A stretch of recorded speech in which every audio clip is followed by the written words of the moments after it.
Okay, so I was lucky enough to get this watch pretty much the day it was released. It was the 1st or 2nd of July, so I've been wearing it since then, really. I've also got the GMT, the Tudor GMT. I previously owned the blue Pelagos, and I originally had the original Black Bay 58 as well. And I am a big fan of blue watches. For my taste, this blue is absolutely perfect. It's quite subdued compared to the Pelagos and the Smurf, for example, the Rolex Sub Smurf, which kind of are very bright. So you can see there in the light, the sun's just gone away a bit, but you can see it's kind of almost navy or royal blue. And then when you go into the dark, oh, it's got some bloom on it there. It doesn't go, well, it looks black there, but it doesn't go quite black. But it's very understated. So you never feel like you're wearing a very shouty, loud watch on your wrist, which I do quite like. I don't like necessarily having a watch with very, very bright, vibrant colours like my Pelagos. I did find that a little bit bright. Everyone knows about dimensions, but if you are watching this for the first time, I will just provide them again. So it's about 48 millimetres, I think, 47 millimetres from lug to lug. It's got a 20 millimetre space between the lugs. It's 38 millimetres in diameter, and it's about 11.9, about 12 millimetres tall. About 12 millimetres tall. So it's what most people would say Goldilocks numbers in terms of most wrists. So I've got a 7-inch wrist, and I'll just put it on there in a moment. But yeah, look at that blue. That blue is absolutely stunning. What I have noticed, the difference between this watch and, say, my old 58 and my GMT, which I don't think you'll necessarily actually get to appreciate here. No, it would need to be brighter. But the dial on the GMT it's matte, but it's got kind of flex in it. So when you move it into different lights, the dial does actually change colour slightly.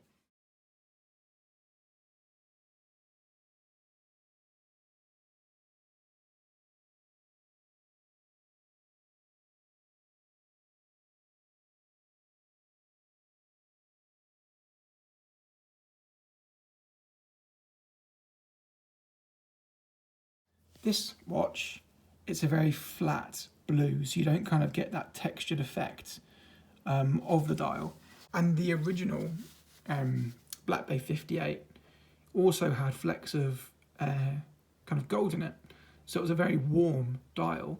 So this is a very sterile, very flat dial in comparison to both the GMT and the 58, which I hadn't quite appreciated until I started looking at the watch a little bit more. And it's really enjoyable to wear. I think I've also mentioned before that I've got exactly a 7-inch wrist, and I did have to have another hole put in the bracelet just because, in the clasp, because I couldn't get a right fit. So for the summer, I've moved it out to one of the holes that existed originally, and it's nice, and it's hangs off my wrist a little bit, but it's comfortable. But in the winter, I do need to move it to that new hole that I've created just to get the perfect fit. The other thing I found about this watch, which I will show in a minute, is that the bezel action wasn't as nice, or isn't as nice as on my original Black Bay 58. And no, it's not in relation to that dink which I have, where I dropped the watch when I was just giving it a wipe over. I know most people would say live with it. I can't live with it. I'm going to get that replaced. Tudor haven't actually got stock at the moment, so I'm told. So later this year I'll get a new bezel and bezel insert.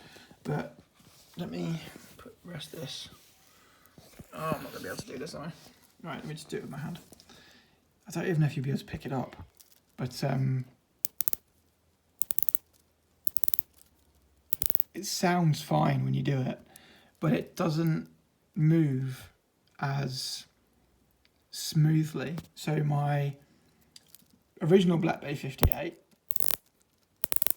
it had that really nice positive clicking action, but this one's almost gritty at some points. It still has that nice positive click when you get to 12 o'clock, but it's not quite as buttery smooth, and it's a bit stiffer than my previous Black Bay 58.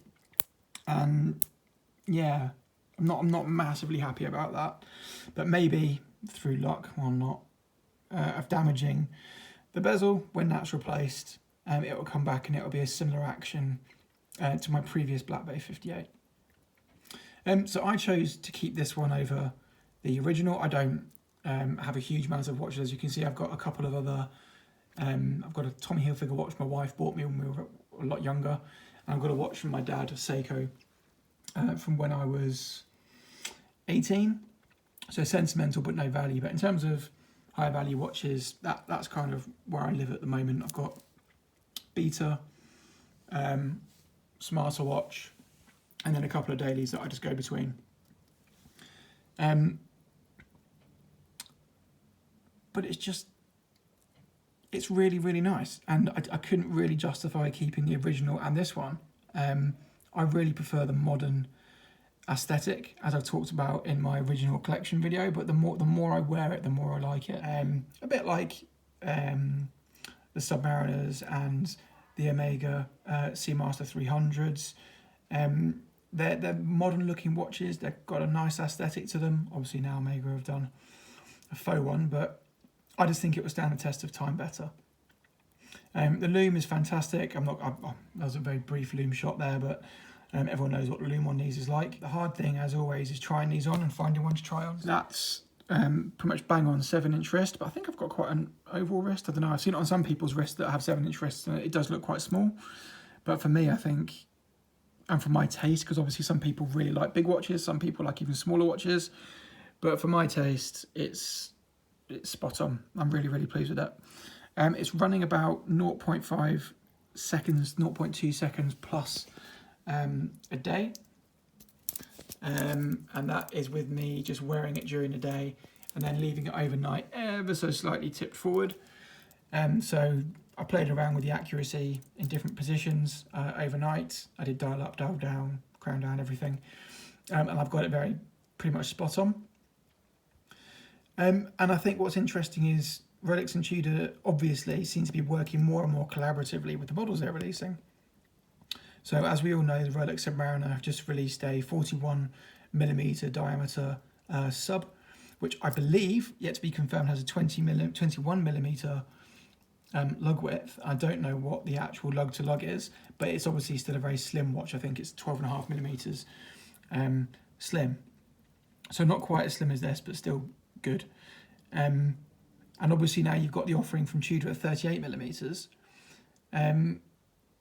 It's almost like they are, well, not almost like, I think what they are doing is making sure that if you don't want the sub at 41mm, then hey, go buy a 58. That's 38mm. It wears a bit like a 40mm watch, or 39mm, sorry. It wears like a 40mm watch. Just go and buy that. And obviously they didn't bring out a blue steel variety. They brought out a blue, white, gold variety of the sub. So you're not going to be cross-shopping this and the sub because they're just worlds apart, not only in price, but I think they look very different as well. So they seem to be working collaboratively more and more, as you'd kind of expect.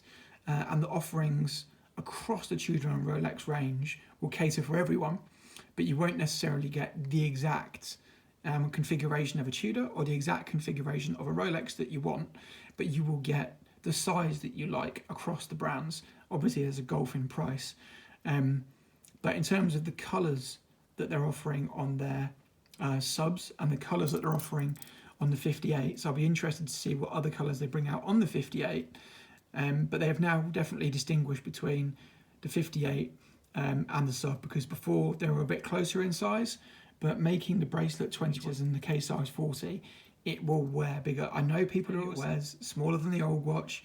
You can't get around dimensions. Just like with cars, you can't get around weight. You need bigger brakes, won't handle as well.